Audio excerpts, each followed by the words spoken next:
Hello, everyone, and welcome to today's learning session, Benefit Sharing at Scale, Tools and Good Practices Results-Based Land Use Programs, organized by WWF Forest and Climate.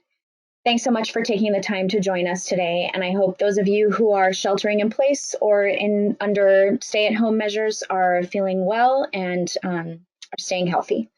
My name is Emily Gasparini, and I am the Communications Specialist with the Forest and Climate team. Our presenters today are Katie O'Gara of the FCPF Biocarbon Fund World Bank Group and Joanna Durbin of Conservation International. Katie, would you like to introduce yourself, please? Sure, thanks, Emily. My name is Katie O'Gara. I'm an operations officer for the Forest Carbon Partnership Facility and the Biocarbon Fund.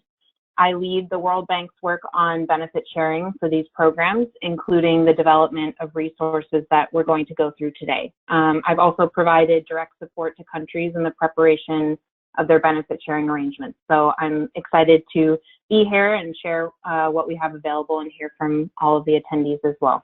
Thanks. Thank you. Joanna, would you like to introduce yourself, please? Yes, thanks. Hello, everybody. This is Joanna Durbin. I'm the Director of the Climate Community and Biodiversity Alliance at Consultation International. I've been working for more than 12 years now on social and environmental standards and safeguards for REDD+ and for other land-based carbon initiatives. And I led the team from Consultation International that developed a report on good practices for benefit sharing that will provide the basis for some of the information that we're going to be sharing in this webinar. So thanks very much, everyone, for joining. Thank you all so much. Before we begin, I'm just going to go over a few logistical and frequently asked questions. For those of you who have participated in past sessions, this will be familiar. Yes, today's presentation is being recorded, and you can find the recording within a few days on the Forest and Climate YouTube channel. To get to the recording, simply go to youtube.com and search for WWF Forest and Climate. There are two audio options. You can listen through your computer or dial in through the phone number that was provided in your registration email. And it's important to note that if you experience audio difficulties while using the computer audio, those are sometimes caused by having too many browser windows or programs open at once. So try closing some of them, which usually solves the issue, or you're always welcome to join by phone. And if you continue to have technical difficulties, please send me a message through the program interface, and I'll try to get you sorted out as quickly as possible. And questions are absolutely welcome. You can send your questions anytime during the webinar using the toolbar on your screen. We'll answer as many as possible during our allotted time, and after the webinar, you'll receive a link in your follow-up email with additional forest and climate resources from our presenters and WWF, including a link to the YouTube channel where you can watch the recording of the session once I post it. So thank you all again for joining us. And with that, we'll get started. Presenters, please take it away. Great, thanks so much, Emily. So the World Bank manages more than $6 billion in climate finance, including the Forest Carbon Partnership Facility, or the FCPF, and the Biocarbon Fund Initiative for Sustainable Forest Landscapes, or the ISFL. These funds are the largest forest and land use climate funds at the World Bank and have over $1.5 billion in capital. Next slide, please. The FCPF is a global partnership of governments, businesses, civil society, and indigenous peoples focused primarily on REDD+. And the FCPF works with 47 tropical countries, of which 18 are preparing and or implementing what we call carbon fund emission reduction programs that will receive results-based finance for verified ERs. The ISFL, next slide, please, is a multilateral facility that promotes and rewards reduced greenhouse gas emissions from agriculture, forestry, and other land uses, otherwise known as FOLU. And this results from better land management, including REDD+, also climate smart agriculture and smarter land use planning and policies. The ISFL works with 5 countries, all of which are implementing large-scale grants and preparing jurisdictional programs that will receive results-based finance for verified emission reductions. Next slide, please. FCPF and ISFL programs are at various stages of developing what we call benefit sharing arrangements, which are essentially how programs will distribute and use the results-based finance from the sale or transfer of emission reductions. Benefit sharing arrangements are highly context specific, and they speak to the unique needs of each program's stakeholders. Next slide. FCPF and ISFL countries and stakeholders noted that there were knowledge gaps on benefit sharing, so we've developed a few resources, and those mainly include a guidance note on how to meet the fund's requirements for benefit sharing, an analysis of 13 case studies outside of the FCPF and ISFL that have been under implementation for at least 5 years, which is our report, Benefit Sharing at Scale, which Conservation International authored, and an online platform which we'll introduce in depth today. These resources can be found on both the ISFL and FCPF websites. Next slide, please. Over to you, Joanna. Thanks. So Conservation International has a long experience supporting projects and national and subnational programs on good practices for REDD+ and conservation, including on safeguards and benefit sharing, and has developed a series of tools and guidance that can support good practices for benefit sharing, including on conservation agreements that channel direct incentives to communities for conservation actions through a negotiated benefit package, and also tools that support processes for free, prior and informed consent, for gender integration and stakeholder engagement. Next slide.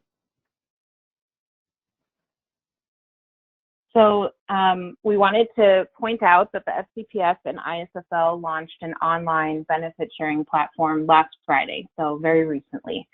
And the intention of the platform is to walk users through a logical framework in a step-by-step fashion to develop benefit sharing arrangements for their program. It combines the various resources that we've developed, including the guidance note and the benefit sharing at scale analysis. Next slide, please. You'll see that the platform walks through these 7 benefit sharing elements, providing good practices, lessons learned, and case study examples for each of them. Each section of the platform is intended to prompt users through questions and logical frameworks to determine the arrangements that best suit their program. Benefit sharing arrangements, as I said, should be context specific and respond to the needs of each program stakeholders. That said, the platform is not prescriptive, but rather provides guidance for the development of these arrangements. And it should be noted that the platform was primarily designed for the FCPF and ISFL programs currently developing their benefit sharing arrangements, but that it can be useful to programs beyond that, including incentive programs or results-based finance programs like payment for ecosystem services. So for the remainder of this webinar, Joanna and I will walk through these 7 benefit sharing arrangements as you would using the online platform. We wanted to note that the platform and this webinar don't feature any FCPF or ISFL programs, as they haven't yet implemented their benefit sharing arrangements. So related to this, the case studies that are highlighted are drawn from the Benefit Sharing at Scale report. Joanna and I will speak to the content of that report, which was developed from a desk review and interviews with stakeholders involved in each of the case studies, but neither the World Bank nor Conservation International represent these programs. Rather, we're just drawing upon the lessons learned from their experiences for the purpose of a broader audience. Next slide. So first, we'll start with the design and consultation process for benefit sharing arrangements. This requires a good understanding of the drivers of emissions, so what is causing those emissions to occur, who is involved in addressing these drivers, and the incentives that are needed to engage stakeholders to participate in reducing those emissions. Next slide. There are several good practices to enable stakeholder engagement in not only the design of benefit sharing arrangements, but also the implementation and evaluation of their success. And I'm just going to highlight a few, but in the platform, you'll see all of these explained in much more detail. So effective stakeholder participation requires a significant amount of time and resources, and we've seen that it's typically under budgeted by programs initially. So a good practice is to develop a stakeholder engagement plan that includes the steps involved and the resources, time, and other inputs needed. And that should also include measures to ensure effective stakeholder participation from various groups and the unique needs that they may have, including language and the organization and structure of meetings. It's also important to manage consultations in a way that don't unnecessarily raise stakeholder expectations. We can often see that this is a concern of programs and has happened in the past, but stakeholder consultations can result in high expectations for beneficiaries in terms of what they may receive from the program. So a way that this can be managed is through clear messaging on the program itself, the benefit sharing arrangements, what the results are expected to be, and any associated risks for underperformance, given that these programs are results-based in nature. So there could be circumstances where the finance available for benefit sharing does not meet the original expectations, and that should be clearly brought up during the consultation process.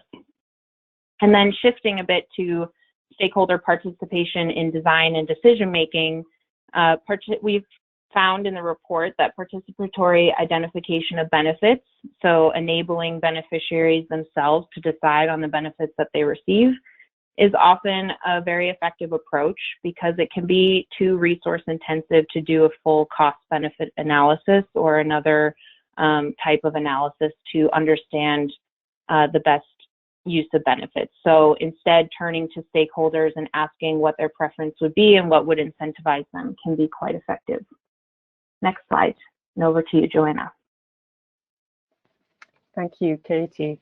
So I'm going to draw on a few examples from the study that we did last year, and we looked at 13 different examples of programs and projects that employ some kind of benefit sharing or incentive allocation for a results-based program that were already working at large scale or have potential to scale up to a jurisdictional level and had already been functioning for at least 5 years.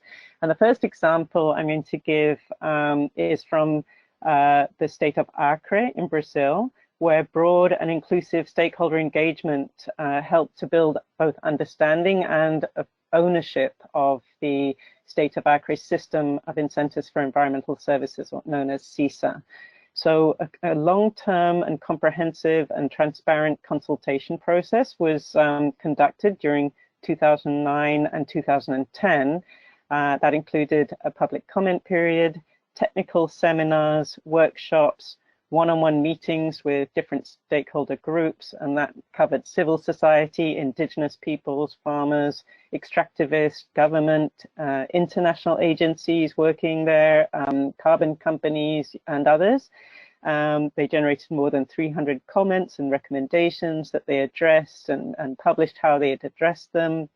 And so they made a big effort to design the program in a participatory manner, and they making sure that they had resources specifically allocated to ensure participation from all relevant stakeholders, all stakeholder groups, even those that are geographically remote. And that's a big issue, you know, in the Amazon, where many indigenous people and others live in places where it's hard to travel to urban centers.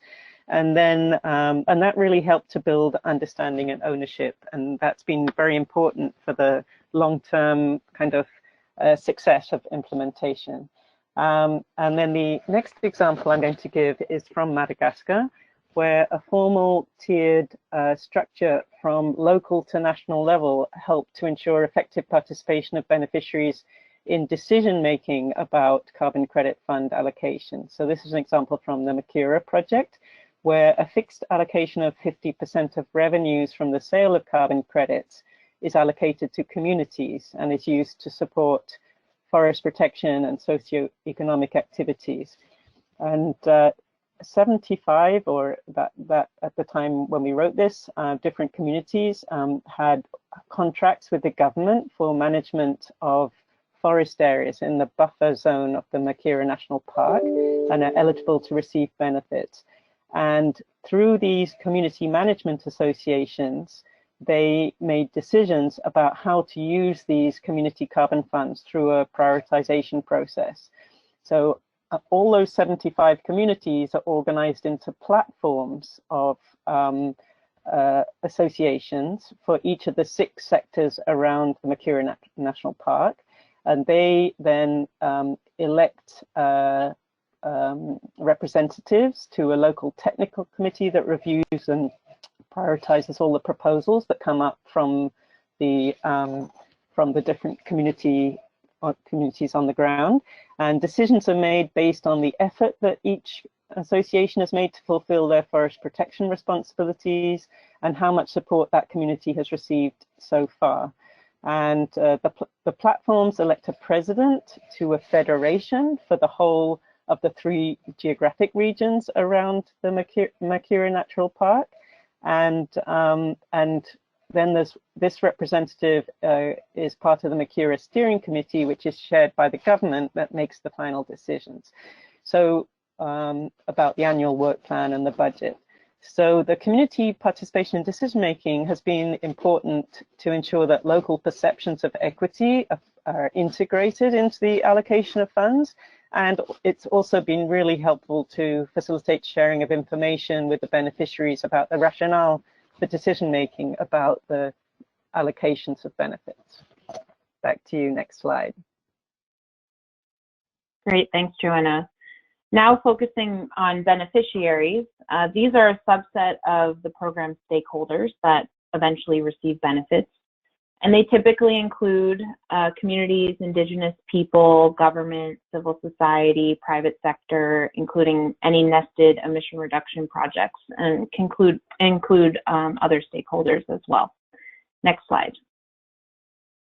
The following questions are useful to consider when identifying beneficiaries, and we've seen that this is typically what programs are asking themselves when identifying those groups. One is, are these people likely to contribute directly to the program's results? And are they likely to use benefits to sustain the program's objectives? A useful consideration is also whether they've historically contributed to protecting forests or sustainably used their land and managed their emissions. And this can include Indigenous peoples, customary rights holders, or others who have less of an opportunity to reduce emissions further because they have managed their resources well in the past. Another is whether stakeholders have undertaken actions to reduce emissions, but ultimately underperform for the program due to natural disasters. So there may be stakeholders who implement every activity that they had planned, but because of a hurricane or some other natural disaster, that result is not realized. Next slide, please. So these good practices can be drawn upon for identifying beneficiaries. One is careful analysis to identify those groups based on the questions in the last slide. Another is taking care to include traditionally marginalized stakeholders. For example, land and resource tenure can provide one basis for determining eligibility criteria for beneficiaries, but programs should also consider including key actors for the program that may have overlapping rights and/or customary rights. Another is considering eligibility requirements like legal status or reporting requirements. And these should be developed in a way that do not create barriers to participation that end up excluding target groups, especially vulnerable and marginalized groups. So there may be cases in which a certain group of stakeholders may not have the capacity to produce very in-depth reports on reducing emissions. So there should be measures to ensure that they have the support needed to participate in the program fully. And related to this, it's important to consider requirements for channeling benefits to those identified beneficiaries.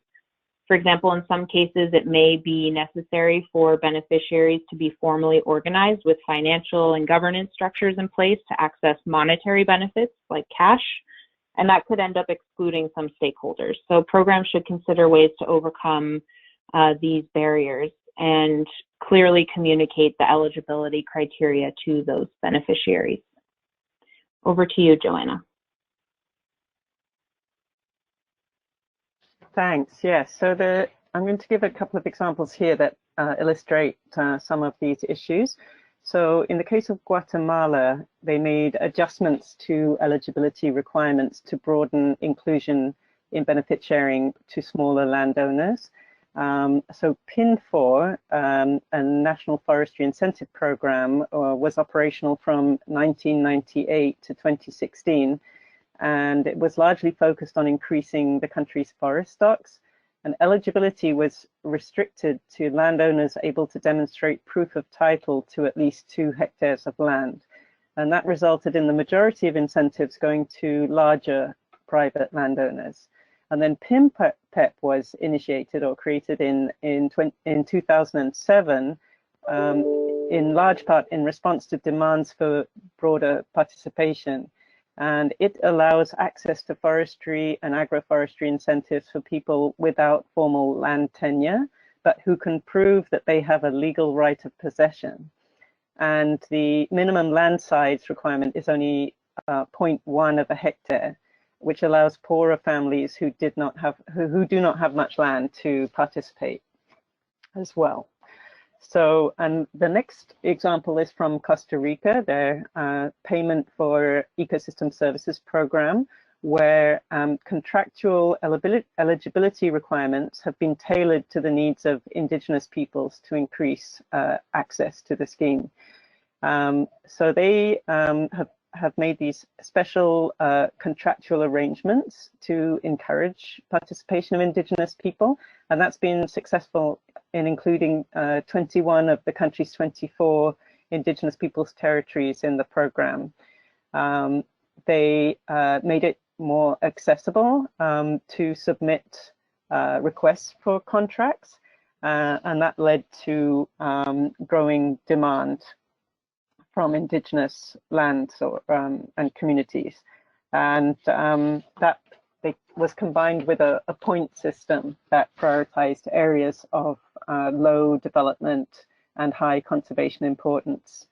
And so that this effort that they've made for active inclusion of indigenous peoples' territories is further enforced by this quota system. And they've allowed a larger allowance of 800 hectares for indigenous peoples community contracts, as opposed to the maximum 300 hectares for individual landowners. Back to you, Katie. Great.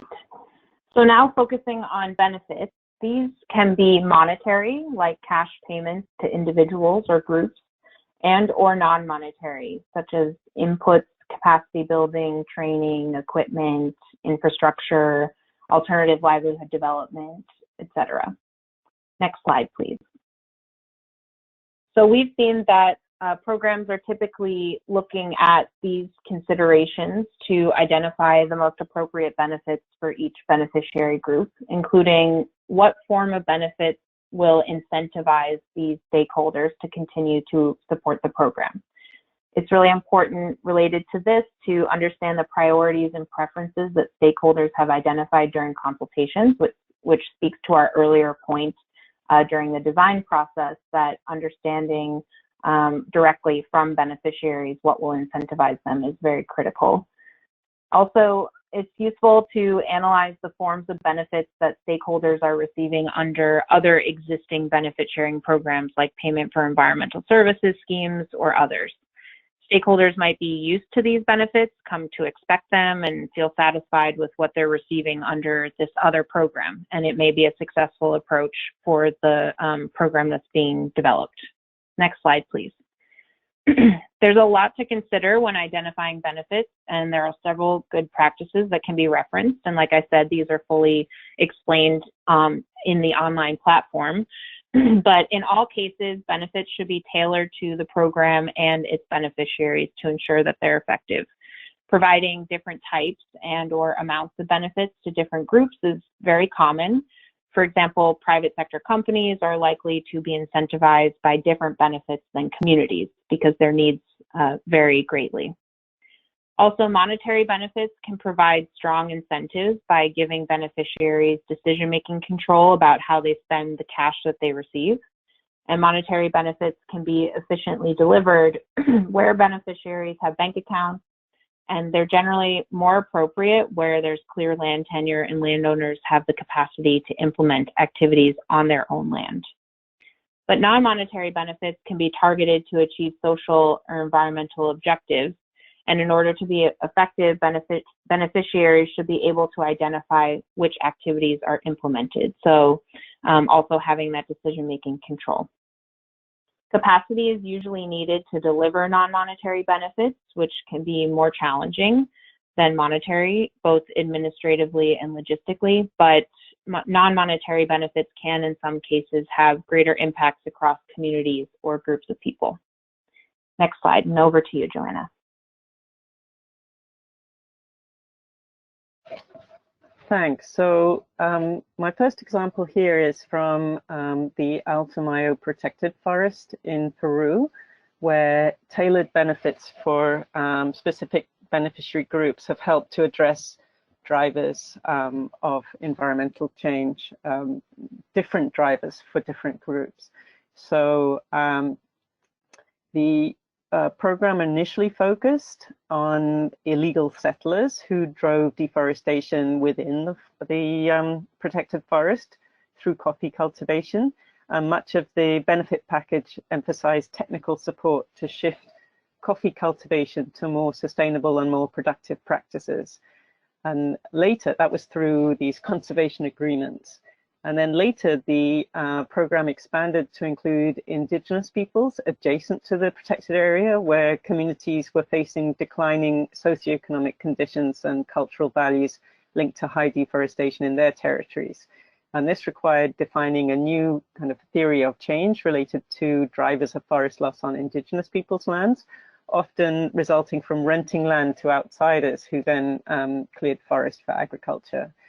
So the process was participatory, the process of designing the benefits in the indigenous people's territories, following principles of free, prior, and informed consent, reflected the community's life plans, which are community-driven assessments of their collective needs and interests, and included social and gender considerations, which included prioritization of support. And interestingly, one of the things that they prioritized for support was to retain and recover traditional practices.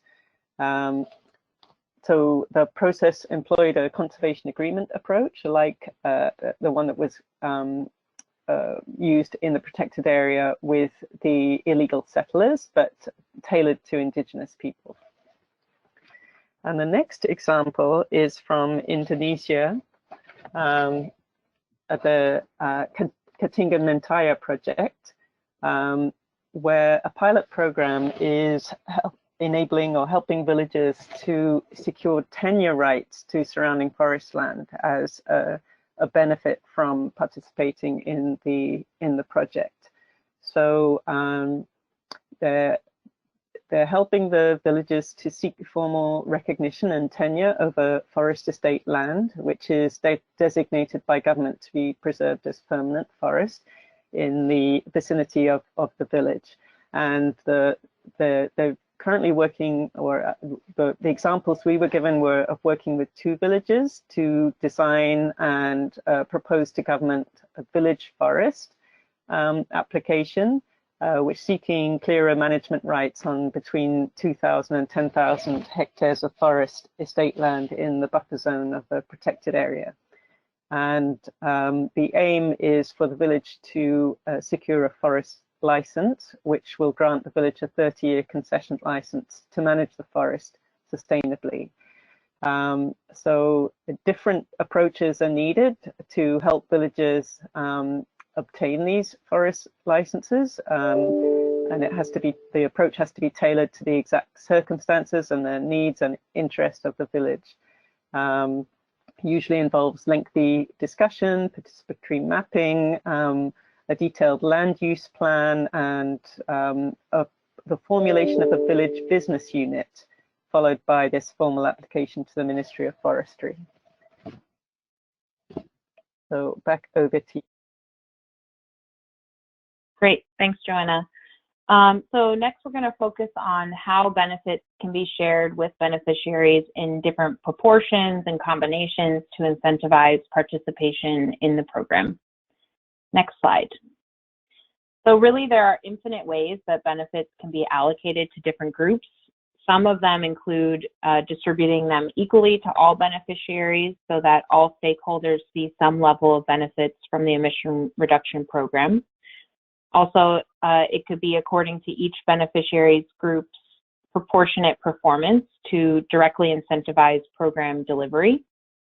Also, as we mentioned previously, benefits can be distributed to stakeholders that have historically contributed to avoided emissions, like Indigenous peoples or land and resource tenure holders, including customary rights holders. They're may be unlikely to further reduce emissions significantly, so carving out a proportion of benefits to go to them may be very useful.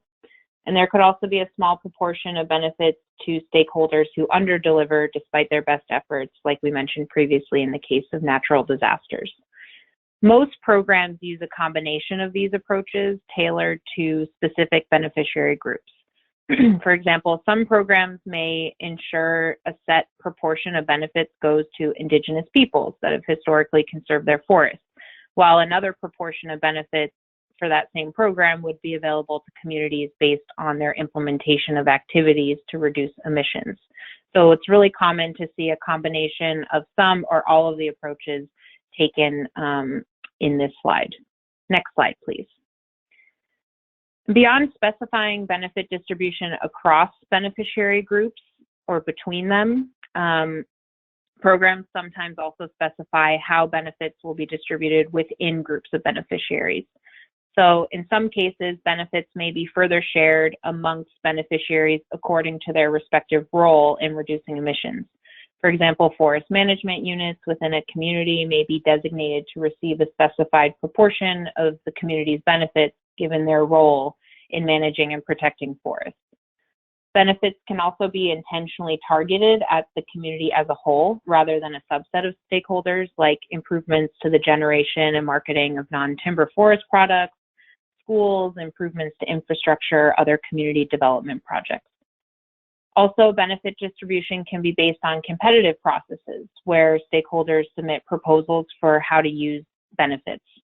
This approach is useful for self-selecting and directly incentivizing beneficiaries that are motivated by this type of support. In particular, it's useful for benefit distribution to the private sector to identify a subset of companies or organizations that are likely to contribute to reducing emissions and would like to receive a proportion of benefits for a specified use. Next slide, and over to you, Joanna. Thanks, Katie. So I'm going to give a couple of examples here of programs that have been targeting benefits to specific groups through allocations, weighting, and quotas. So the first one is Costa Rica, again, their Payment for Ecosystem Services program, where they use a point system to prioritize applications from certain areas and groups.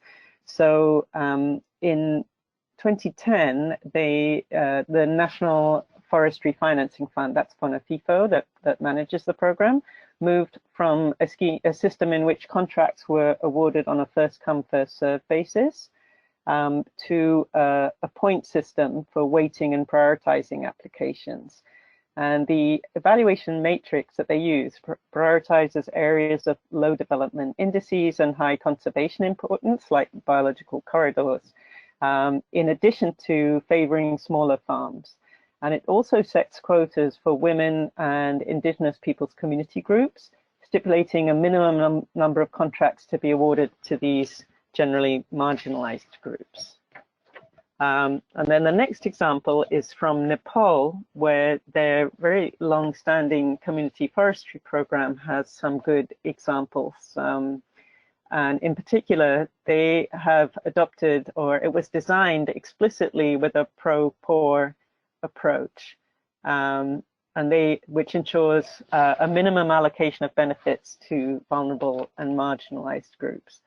So in their community forest guidelines, they require that 35% of the income generated by community forest user groups is used to improve the social and economic condition of the poorest households, the Dalit, which are a socially marginalized group, the indigenous peoples and ethnic groups, and also women through various livelihood improvement programs. So the guidelines for implementing community forestry specify how these poorer and marginalized individuals and groups should be identified using a participatory well-being ranking to identify those with limited access and control over social, economic, physical, natural, and human resources. And there are also requirements for including women, poorer individuals, indigenous peoples, and socially marginalized groups in the decision-making process, with quotas for numbers that should be part of the community forestry decision-making group. Okay, back to you, Katie. Thanks. So a lot of people participating today have probably heard of a benefit sharing mechanism, which is defined as the system or channels through which benefits are distributed. Next slide, please. So when developing benefit sharing arrangements, programs usually review existing benefit sharing mechanisms and processes that they have in the country or jurisdiction, like payment for environmental service schemes, conservation funds, REDD projects, etc. Analyzing or using these existing mechanisms may foster trust and transparency for the benefit sharing process and will definitely illuminate lessons that can be learned from. Regardless of which mechanism is used, it's a good practice to consider the most effective and low-cost way to reach beneficiaries. And the timeline for benefit distribution should be considered, since beneficiaries will receive those benefits only after results are achieved. So that could mean a few years between when the program starts and when they see these direct benefits. It's really important to define and clearly communicate that timeline for benefit distribution. Next slide, please. It's very important that programs document and clearly communicate the institutional arrangements for benefit sharing mechanisms at all levels. So if the program is jurisdictional in nature, that could include national, subnational, and local levels. Specifically, decision-making, funds flow, and reporting processes are critical for the operation of the benefit sharing mechanism, and the disclosure of this information and inclusion of key stakeholder groups is very important. So those groups, including marginalized people, participating in these processes can increase transparency and trust in the program overall. And it's very common for programs to identify a multi-stakeholder platform or committee to review proposals and report on the use of benefits. So participate in that decision-making and institutional arrangements for benefit distribution.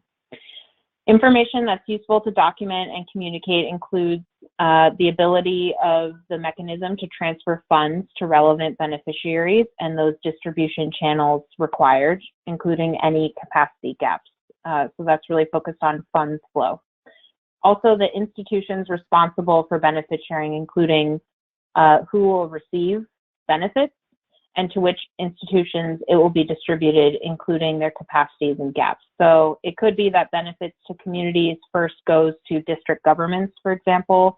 So that process should be outlined. Also, the institutional arrangements for decision-making, funds flow, and reporting, including selection criteria for governance structures and their makeups and responsibility. And that speaks to the multi-stakeholder nature of some of these groups. Also, the costs of implementing benefit sharing arrangements, so planning in advance for consultations, communications, establishing funds flow systems, financial management procedures, and responses to grievances and monitoring should be thought of as early as possible, as we've learned that this is often under budgeted.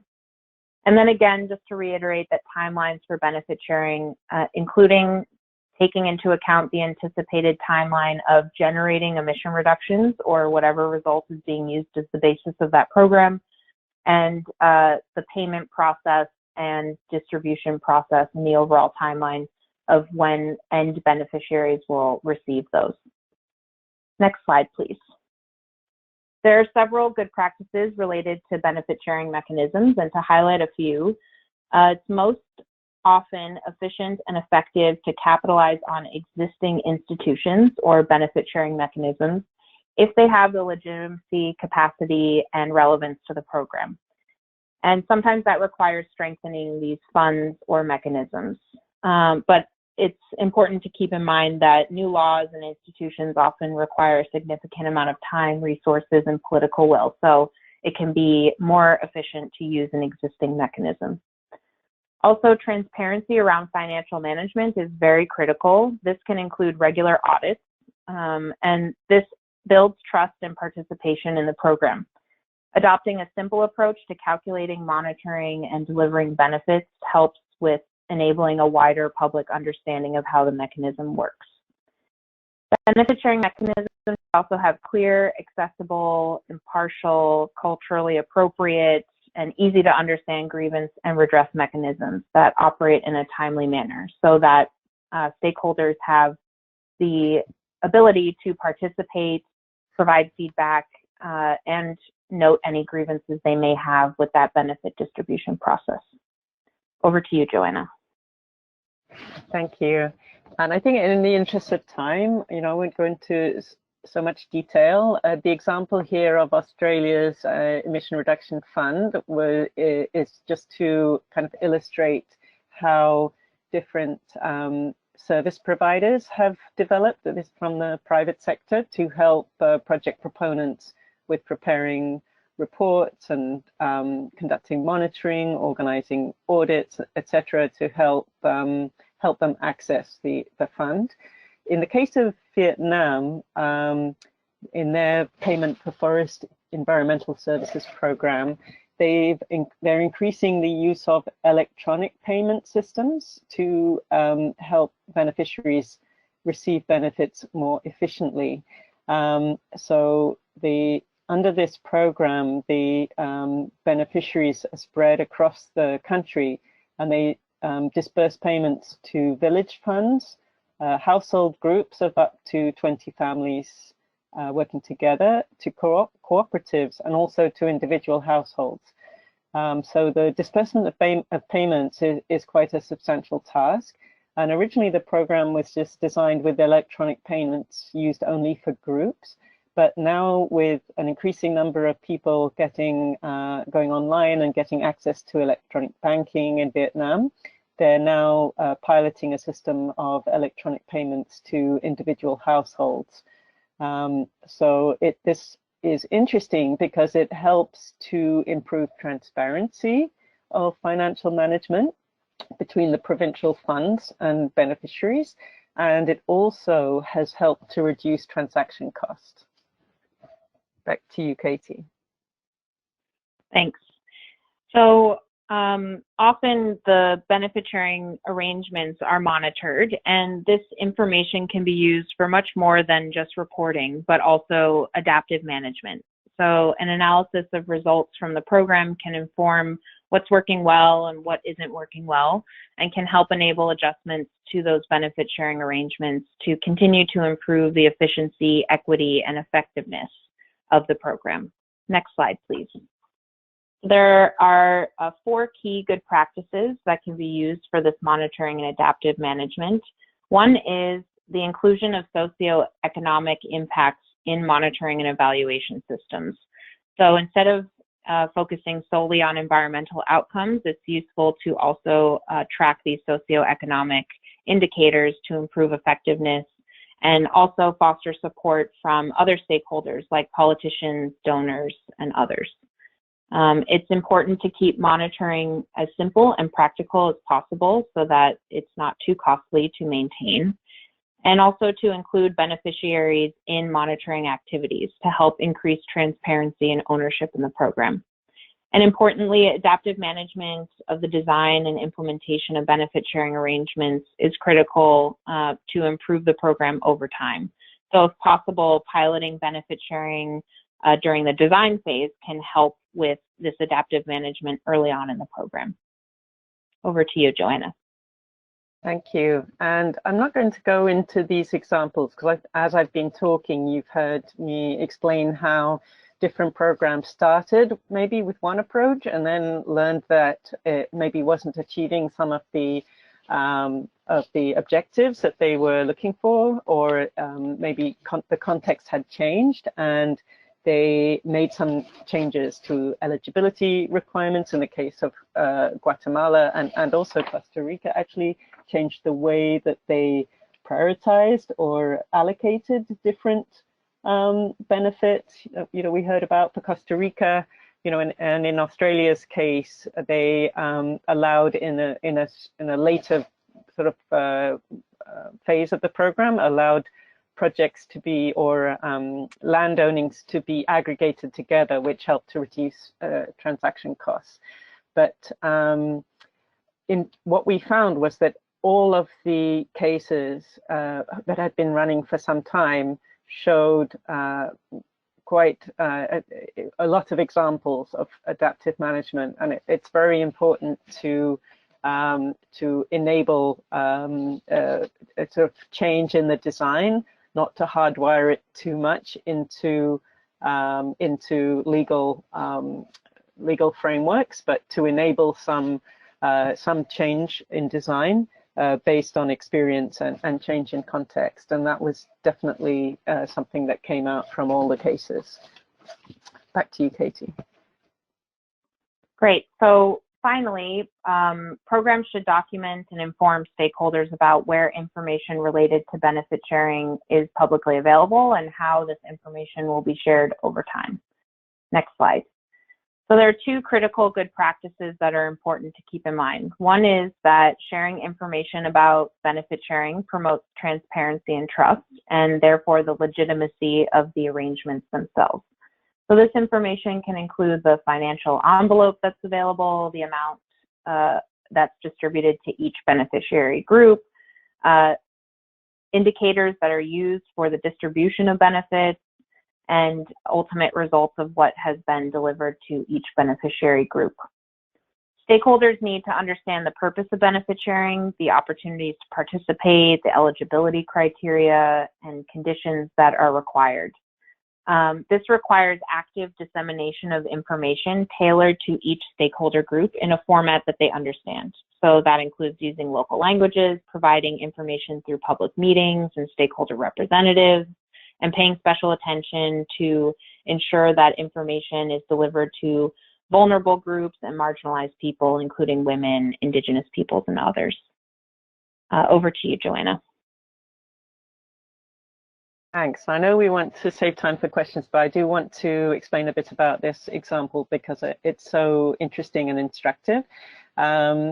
So in the case of Nepal's community forestry program, they use public hearings and audits to share and receive information. So, and that helps to promote transparency and provide really effective feedback to local communities.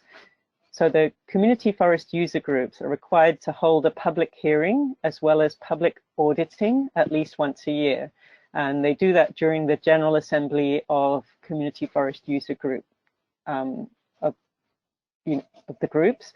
And the aim is to inform users about or the village members about the group programs, income, expenditure, sale, distribution of forest products, group decisions, and the implementation status. And in addition, any income, expenditure, and programs and decisions of the group are shared on a regular basis through posting information in public places. I think it's a very exemplary case of how information is shared publicly through these audits and public hearings. Back to you, Katie. Great, thanks, Joanna. So that concludes the presentation that we have, and I just want to thank everyone for their time and attention. And I want to remind everyone of the resources that the FCPF and ISFL have developed for benefit sharing, including the new online platform that we walked through today at a high level. There's a lot more detail and information and examples and case studies, including drawing from the work that Conservation International did for us in the benefit sharing at scale report that's available in the online platform. So we hope you find it useful. Next slide, please. And that's just to remind you that this information is on both the FCPF and ISFL websites, and that there's also a benefit sharing topic page on the FCPF's website where all of this information can be found. So next slide. Thank you very much for your attention, and we look forward to your questions. Thank you both. That was fantastic. And we have a lot of questions, so we'll get through as many of them as we can.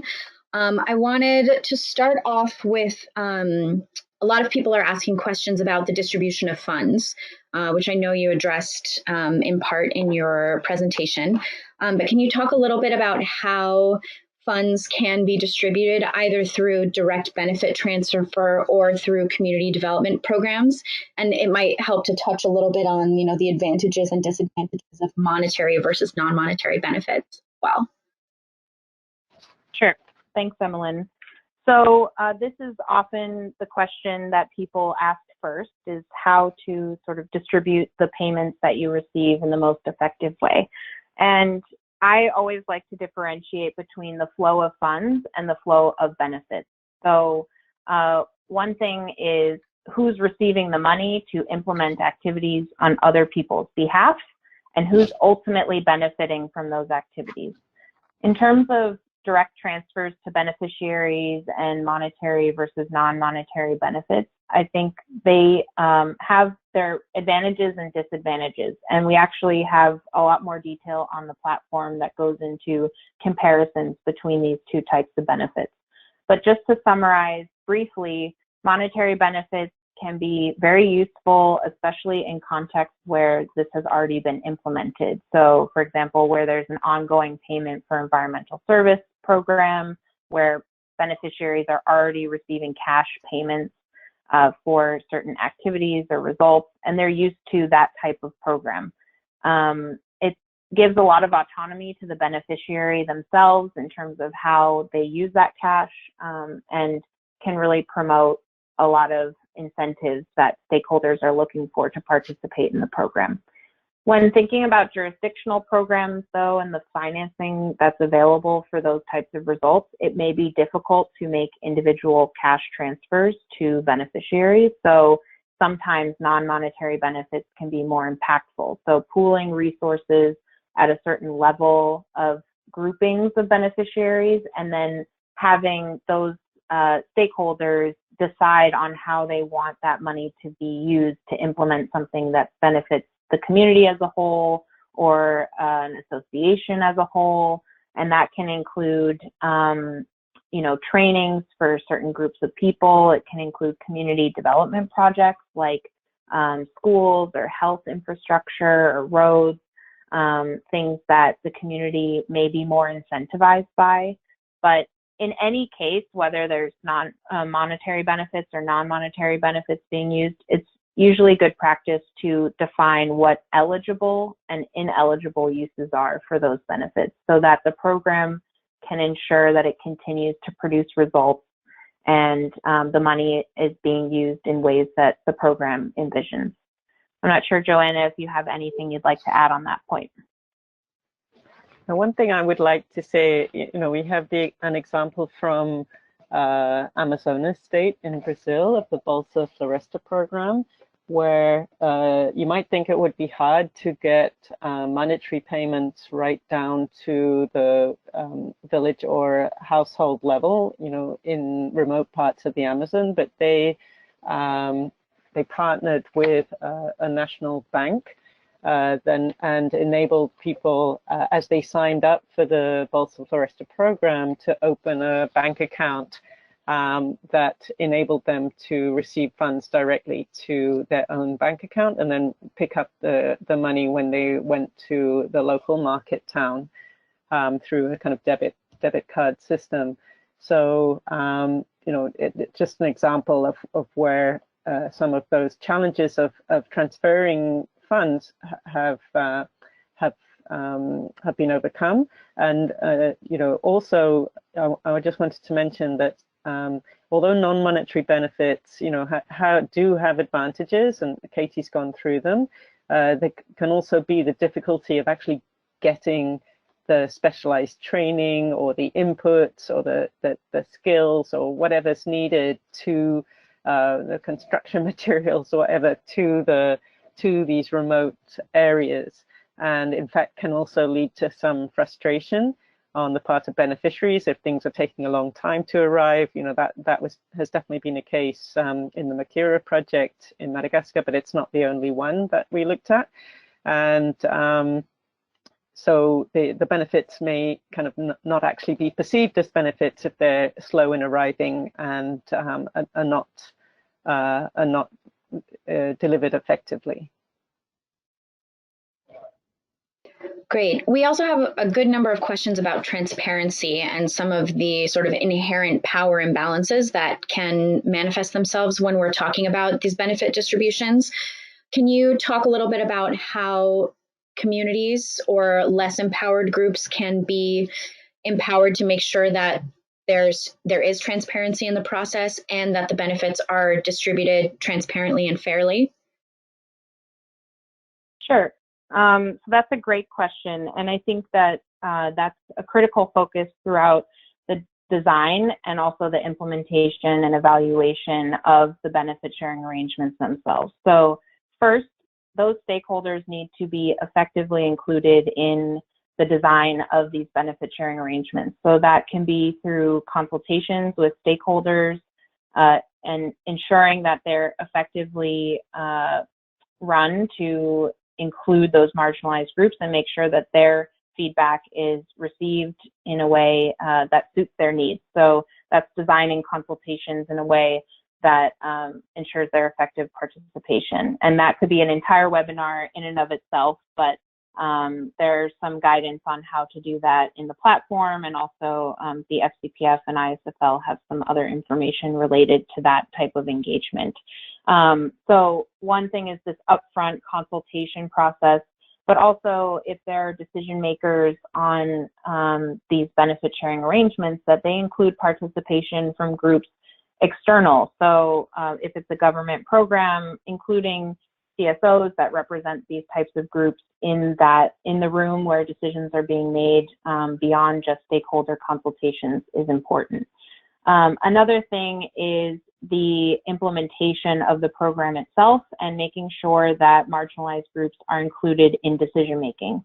So it's, like I said, very typical for a multi-stakeholder committee, including participation from Indigenous peoples or other marginalized groups, communities, in that decision-making platform, so that they are seeing all of the documentation that's underlying the decisions made, and they're participating in the ultimate benefit distribution allocation. So that's a very common practice, at least from what we're seeing in the FCPF and ISFL programs, and that really increases ownership and transparency and trust in the process itself. And then the third would be making information public. So as we said, communicating what happened during consultations, who was included, what feedback was received, and then also the documentation related to decisions in the rollout of these benefit sharing arrangements. And then finally, any feedback and grievances received during that process, evaluations of the program, and changes made to those arrangements. So making sure that that information is publicly available and in a form that's accessible to all of the relevant stakeholders is really key. So at those three stages, it's very important to make sure that the process is transparent so that there's trust in the overall program.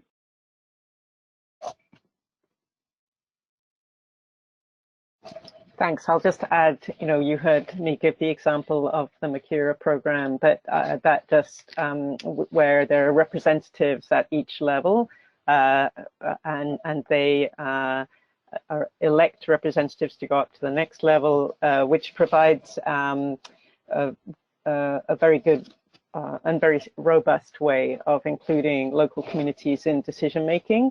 And ensuring that information is shared and is transparent. And really close attention has to be paid to how representatives are identified. They should be identified by the group themselves, not selected from on high, and just need to pay attention to that, as with all participatory processes. And being involved in governance and decision making is more effective in ensuring transparency than consultations. Thank you both. We've actually just come to the end of our time today, so I think I will follow up with you about providing possible written answers to some of the additional questions, because we did have a lot of very detailed questions that I think would be useful for future viewers of this webinar to come back and revisit. So thank you both for coming to share your expertise with our community, and thank you to the participants for sending in your very thoughtful and detailed questions. We'll do our best to respond after this webinar as well. And you'll all receive a follow-up email in about an hour with additional resources that are specific to this webinar, including a lot of the links that were shared throughout the presentation. So if you want to revisit this webinar or share it with colleagues, the recording will be up on the Forest and Climate YouTube channel, hopefully by the end of today. And you can also find recordings of previous sessions there for additional enrichment. So thank you all again so much for joining us. Thank you again to the presenters for such a really impressive and interesting and useful webinar. I hope you all have a wonderful day, and I hope you're all staying safe and healthy in this era of coronavirus. Thank you. Thank you. Thank you. Bye.